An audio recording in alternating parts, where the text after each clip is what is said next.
राजस्थान में शराबबंदी को लेकर गुरुशरण छाबड़ा ने एक लंबी लड़ाई लड़ी और अपना जीवन तक न्योछावर कर दिया।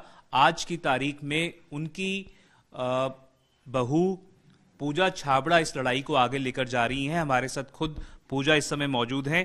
पूजा जी, जिस तरह से आपने लड़ाई को आगे ले जाने की कोशिश की, शराबबंदी को एक आंदोलन की तरह आपने परस्यू किया, क्या कुछ उसमें डेवलपमेंट है? आप बिहार गई थी, वो एक ऐसा राज्य है जहां पर सरकार ये क्लेम करती है कि पूर्णतः शराब पर बंदी लागू है। क्या आपने वहां पाया और उसके बाद आपने क्या रिपोर्ट सबमिट की है? देखिए, मैं शहीद गुरुशरण छाबड़ा जी की पुत्रवधू पूजा भारती छाबड़ा हूँ और पिताजी शहीद गुरुशरण छाबड़ा जी ने राजस्थान में संपूर्ण शराबबंदी की मांग को लेकर अपनी शहादत दी। सबसे बड़ा आंदोलन मेरे पिताजी ने वसुंधरा सरकार के सामने रखा था कि राजस्थान में संपूर्ण शराबबंदी लागू होनी चाहिए। 33 दिन के आमरण अनशन के दौरान उनकी शहादत हो जाती है। उनकी शहादत के बाद उनके इस संकल्प को पूरा करने के लिए राजस्थान के प्रत्येक गांव, प्रत्येक डाणी में हम एक उम्मीद के साथ गए कि आम जनता का सहयोग मिलेगा और सरकारों की आंखें हम खोल सकेंगे कि शराबबंदी से जो राजस्व होता है वो पाप की कमाई का राजस्व होता है और पाप की कमाई से, राजस्व से कभी किसी राज्य का विकास नहीं हो सकता। जैसे कि आपको आज मैंने सूचित किया कि राजस्थान सरकार माननीय मुख्यमंत्री अशोक गहलोत जी ने हमें एक कमेटी जो हमारी बनाई गई है, शराबबंदी अध्ययन कमेटी, जिसके अध्यक्ष हैं बीडी कल्ला जी और 5 उसमें मंत्री दिए गए हैं। एक तो बीडी कल्ला जी हैं, उसमें स्वास्थ्य मंत्री हैं, उसमें आबकारी मंत्री हैं, उसमें एक कानून मंत्री हैं। उनकी अध्यक्षता में हमारी एक कमेटी 5 स्तरीय कमेटी बनाई गई थी, जिसमें 4 सदस्य हमारे थे और एक अधिकारी आबकारी का थे, जिसको लेकर हम 7 मार्च को हम बिहार गए थे और बिहार में 7 दिन रहकर हमने शराबबंदी का अध्ययन किया कि शराबबंदी से पहले बिहार में क्या स्थिति थी और शराबबंदी के बाद बिहार में क्या स्थिति। तो क्या पाया आपने? हमने एक अच्छा वातावरण पाया। हमने वास्तविकता में एक जमीन स्तर पर हमने महिलाओं से मुलाकात की, महिलाओं से जाना कि उनके जीवन में क्या परिवर्तन आया। महिलाओं ने ये कहा कि पहले में हमारे जीवन में हमें 2 वक्त की रोटी नहीं मिलती थी, हमारे बच्चों को शिक्षा नहीं मिलती थी, लेकिन मुख्यमंत्री नीतीश कुमार जी के एक बड़े फैसले शराबबंदी के बाद हमारे जीवन स्तर में उछाव आया है।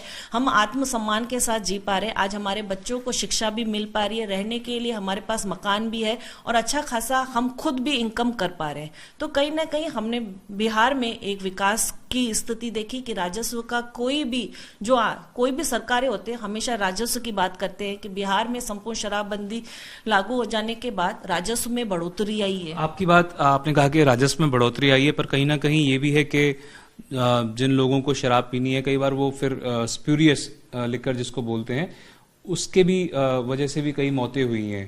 तो क्या लगता है कि एक समन्वय बिठाने की जरूरत है? क्या जो लोग पीना चाहते हैं, क्या उनको अधिकार नहीं है कि उनको शराब मिले? देखिए, सबसे बड़ी बात है कि जहर पिलाना किसी का अधिकार नहीं है। जहर पिलाने से आदमियों की मौत हो सकती है, परिवार जहां बर्बाद हो रहे हो, तो इस तरह का जहर पीने का किसी को अधिकार नहीं है। जिस तरह से आपको मैं बताना ये चाहूंगी कि बात होती है, जब भी बात शराबबंदी की बात होती है तो सरकारें एक ही बात कहते हैं कि जहां पे भी राज्यों में शराबबंदी रही है वहां अवैध शराब की बिक्री होती है, वहां पे जहरीली शराब पीने से लोग मरते हैं। मैं यहाँ पे अभी आपको बताना चाहूंगी कि राजस्थान में अभी तक संपूर्ण शराबबंदी लागू नहीं है, उसके बावजूद भी हमारे राजस्थान में जहरीली शराब पीने से काफी लोगों की मौतें हो गई है। कुछ दिन पहले मीडिया के माध्यम से ही पता चला कि यहाँ पे सांगानेर में कोई फैक्ट्री शराब की पकड़ी गई थी जहाँ पे अवैध शराब मिल रही थी। कहीं ना कहीं प्रशासन और अगर इच्छा शक्ति मजबूत हो माननीय मुख्यमंत्री जी की, तो हर चीज संभव हो सकती है। और जिस तरह से बिहार में संपूर्ण शराबबंदी लागू की गई है, मैं माननीय मुख्यमंत्री अशोक गहलोत जी से मीडिया के माध्यम से निवेदन करती हूँ कि एक गांधीवादी मुख्यमंत्री और गांधीवादी जी की एक विचारधारा थी कि जब तक हमारे देश में शराब रहेगी तब तक हमारे देश का विकास नहीं हो सकता। और गांधी जी ने यह भी कहा था कि अगर एक दिन का मुझे एक तानाशाह बना दिया जाए तो तानाशाह बनने के बाद मैं पूरे देश में शराब पे पाबंदी लगा दूं। आपके हिसाब से राजस्व में बढ़ोतरी कैसे हुई है बिहार की शराब पे बंदी लगाने से? देखिए, राजस्व में ये बढ़ोतरी हुई कि लोग जो शराब पीते थे, शराब पीने के बाद वो सारा पैसा अपना शराब में खर्च कर देते। शराबबंदी करने के बाद अपना पैसा, अपनी आमदनी, चाहे बच्चों की पढ़ाई पे, अपने शिक्षा पे, अपने मकान पे, अपने जीवन स्तर को सुधारने में लगाएं, तो कहीं ना कहीं टैक्स से वो पैसा आने लगा है।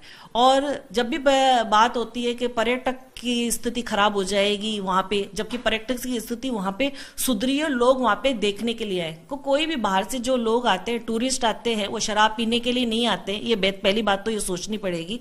जो टूरिस्ट बाहर से आते हैं, वो टूरिस्ट हमारी संस्कृति के लिए पसंद करने के लिए आते हैं, हमारी संस्कृति को देखने के लिए आते हैं, न कि शराब पीने के लिए। पूजा जी, अगर राजस्थान की बात की जाए तो राजस्थान में राजस्व के जो स्रोत हैं उनमें शराब सबसे ऊपर के स्रोतों में आती है। ऐसे में क्या आपको लगता है रियलिस्टिकली स्पीकिंग कि सरकार बैन लगाएगी यहाँ पे शराब पे? देखिए, मैं माननीय मुख्यमंत्री अशोक गहलोत जी से ये निवेदन करूंगी कि कई बार उन्होंने मंचों के माध्यम से कहा है कि उनका मन है कि शराबबंदी लागू होनी चाहिए, और वो उसके कहीं ना कहीं पक्षधर भी रहे। लेकिन जब तक अपनी इच्छा शक्ति वो मजबूत नहीं कर पाएंगे, तब तक राजस्थान में संपूर्ण शराबबंदी लागू नहीं हो सकती। और उन्होंने कई बार मंचों से कहा है कि शराबबंदी केवल एक नाम मात्र की नहीं होनी चाहिए, एक सख्त तरह की शराबबंदी होनी चाहिए, जिससे कहीं लोगों को इसका फायदा मिल सके। और एक गांधीवादी मुख्यमंत्री हैं, मैं उनसे एक अपील करूंगी, करोड़ों महिलाओं के मान सम्मान के लिए राजस्थान में संपूर्ण शराबबंदी लागू कर सकते हैं, क्योंकि वो एक गांधीवादी मुख्यमंत्री हैं। और गांधीवादी मुख्यमंत्री से महिला होने के नाते मैं उनसे अपील करती हूं कि इस रिपोर्ट को आधार पर राजस्थान में भी संपूर्ण शराबबंदी लागू की जाए। चलिए, एक आखिरी सवाल आप ये बताइए कि अगर जैसे आप लंबे समय से लड़ाई लड़ती आ रही हैं इसको लेके, अगर सरकार आपकी बात नहीं मानती है तो क्या चुनाव के जरिए आप अब खुद चुनाव लड़के कोशिश करेंगी कि उस पोजीशन में आए, ताकि आप जो अगर एक विधेयक के जरिए इस तरीके की बात अगर आगे ला सकती हैं, तो उस तरफ आपका कोई नजरिया है क्या? बिल्कुल बात सही कह रहे हैं, क्योंकि आंदोलन करके हमने हर जगह देख लिए, आंदोलन करने के बाद भी जब सुनवाई नहीं होती तो एक रास्ता बचता है कि इस आवाज को, अगर कई मुद्दे को उठाया जा सकता है तो विधानसभा में उठाया जा सकता है, और विधानसभा में उठाकर इसके पक्ष में अपना एक मजबूत पक्ष रखा जा सकता है। तो अगर समय आएगा, अगर उचित लगेगा कि अगर इस तरह का कोई फैसला नहीं लिया जा सकता है, तो सभी रास्तों को अपनाया जा सकता है। साफ तौर पर पूजा छाबड़ा, जो कि गुरुशरण छाबड़ा जी की बहू हैं, ये कहते हुए कि उनके लिए जरिए खुले हुए हैं, विधानसभा में पहुंचकर भी इस बात को उठाया जा सकता है, और अगर सरकार नहीं सुनती है तो हो सकता है आने वाले समय में ये चुनाव भी लड़ें। कैमरा पर्सन मनीष के साथ देवंकुर वधावन, जयपुर।